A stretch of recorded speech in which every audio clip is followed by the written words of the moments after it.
Welcome to Fast Effect Double Speed Magic the Gathering. Here we have Breton on a Dragon build versus Micah on Rainbow Depths. Both players getting into Legacy, able to play these budget decks.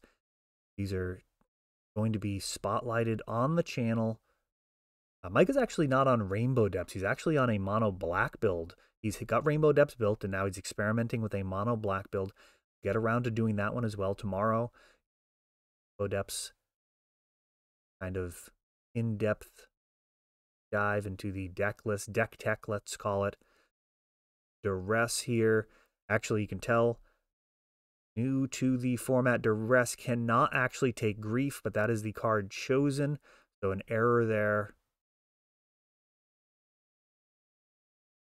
Could be nerves on camera.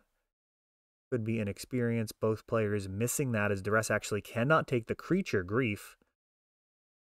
Was a couple of copies of Entomb. Breton can't fire back. Got the discard spells can turn these type of matchups into a total train wreck. Duressing, thought seizing, and just trying to win with the scraps of what's left after all of the disruption.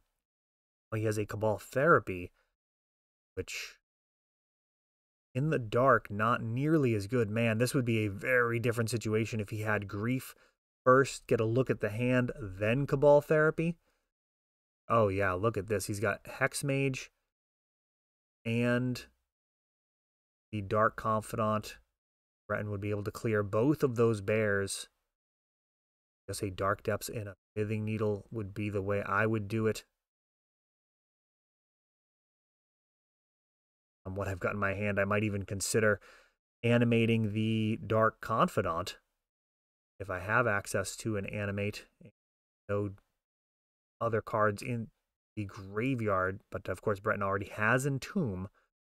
Not going to go that route, but animating your opponent's things,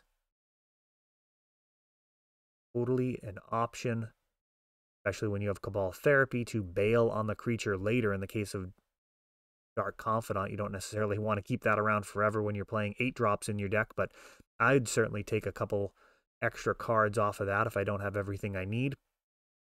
And Breton's going to be jamming Entomb.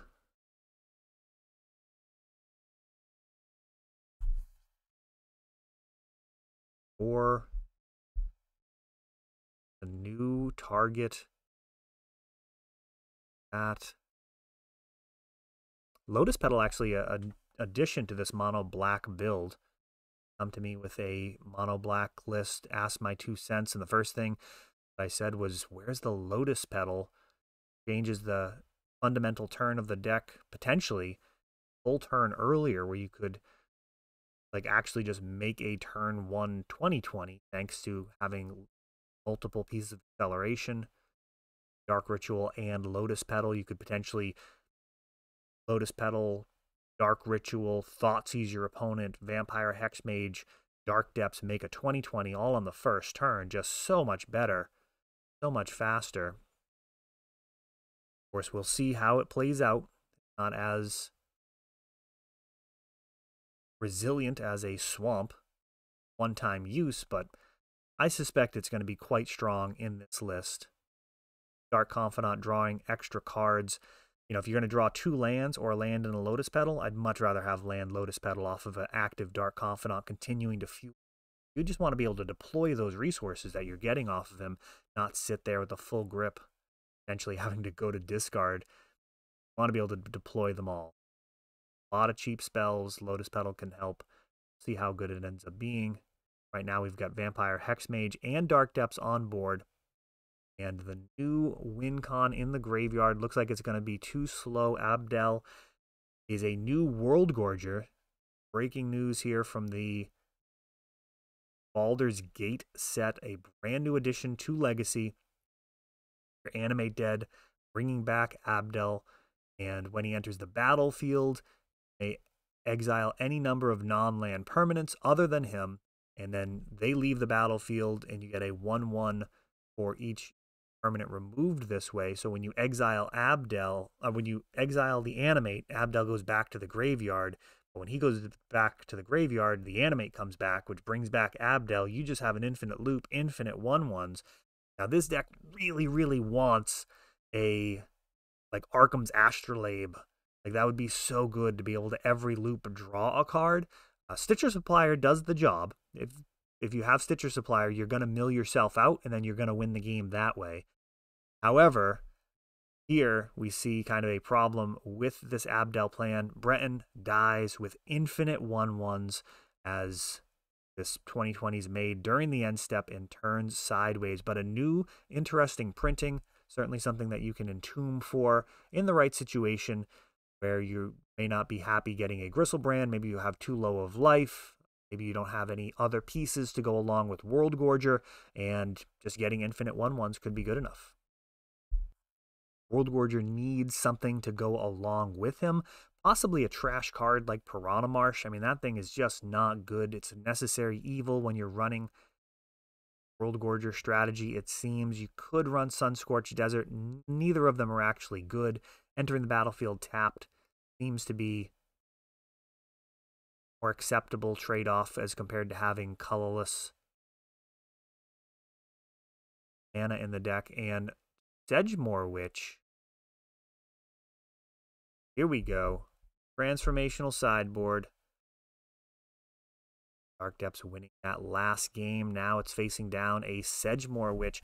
Now, it's worth noting, I actually, Breton with a error here that he will learn from, sacrificing those Lotus Petals. Definitely should have tapped the land.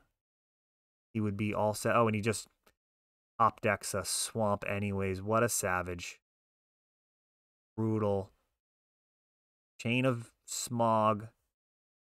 So he could have just had a Lotus Petal in play. If he tapped the Phyrexian Tower instead of one of those Lotus Petals, then he wouldn't have needed the top deck. However, Chain of Smog now going infinite, can repeatedly target himself, making 1/1s.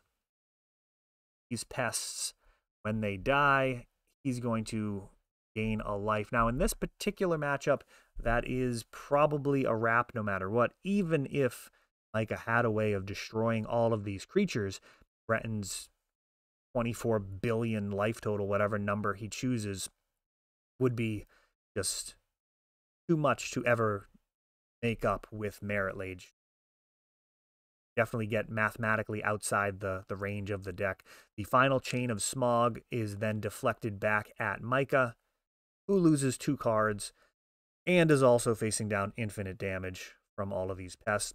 He has a Dark Depths, but it's just not fast enough. Turn 2, just not good enough on the draw versus Dragon, so fast. Micah would have needed some discard there to be able to get that Chain of Smog out of Breton's hand. That would have done. Not like his deck didn't have the potential to get out of that. That is a very strong hand, especially your opponent's potentially mulliganing post board. It's a really interesting strategy for Dragon to go into this Chain of Smog Sedgemoor Witch plane. Your opponent's often going to mulligan. They have Leyline of the Void or other graveyard hate. You can completely sidestep touching the graveyard and win with another infinite combo. It can be absolutely backbreaking. Your opponent mulls to 5. Go with a Sedgemoor Witch plan. Very difficult. Breton, that's actually mulliganing here, down to 5 cards. Line from Micah, Urborg, and Duress. He's kind of got it all here.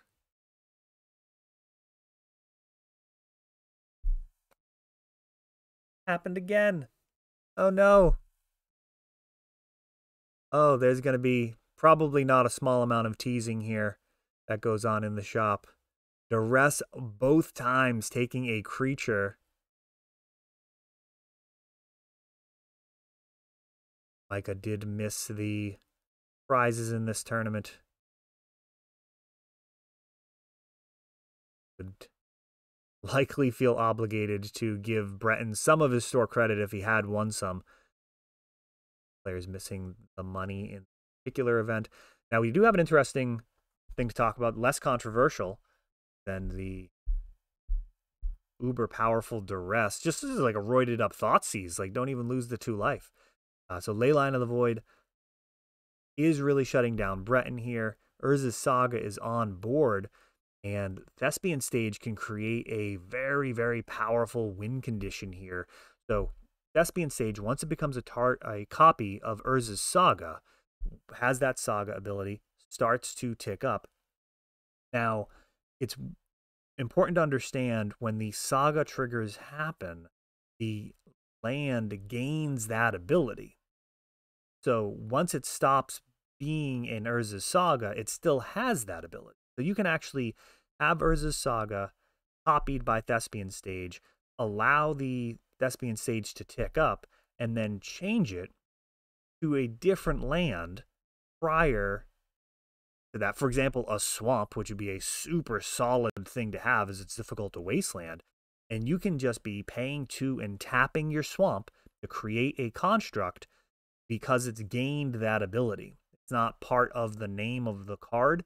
So, for example, a bayou is a forest swamp because it's been copied. Well, I could have thought about this before I did the video, how I would say this. It's not intrinsic to the card itself. It's an ability that's been gained. So changing the other characteristics of the card doesn't change the fact that it has that ability. Similar to if it had counters on it. Counters wouldn't be added or subtracted just because the card has a different name or different abilities on it. We've got Unmask, a bunch of constructs beating down with Leyline. That Sedgemoor is out of hand, and Breton's just going to animate, bring back Vampire Hexmage. This is pretty much it. Lotus Petal can make these 3/3s. Another reason for it to be in the deck. Oh, look at this. Doesn't play it. Instructive Magic.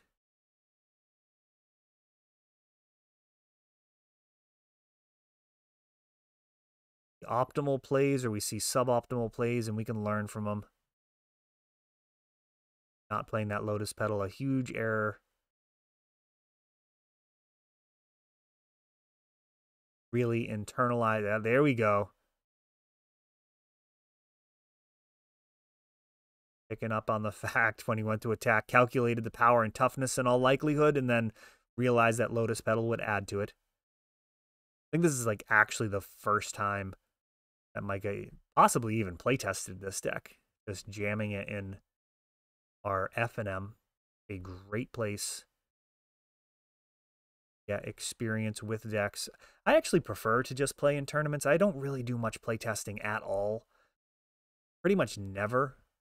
I pretty much always, if I'm playing, it's with something on the line. That's kind of a better way to do it. Stakes appropriate. Oh, I'm not sure if the life totals are actually correct from last turn. So this brings up another interesting thing. Actions like the power and toughness of creatures, like the game state, not actions, but the game state is both players' responsibility to manage. So you can't actually do that wrong on purpose. Like that has to be maintained. Now that's very different from a trigger. Triggers are the exception to that. But if your opponent, for example, swings with some constructs and doesn't realize that they're actually bigger than they think they are, you can't actually take the lower amount of damage. For example, if they forgot their artifact lands, they just forget that they're artifacts when they're quick tally. That you cannot let happen. It is not a trigger. Game state, both players have a responsibility to maintain. The only exception to that is triggered abilities. We see here the Leyline Helm sideboard plan. Good reason to sleeve this up if your opponent does have answers 2 Merit Lage, then you have this powerful transformational sideboard option as well.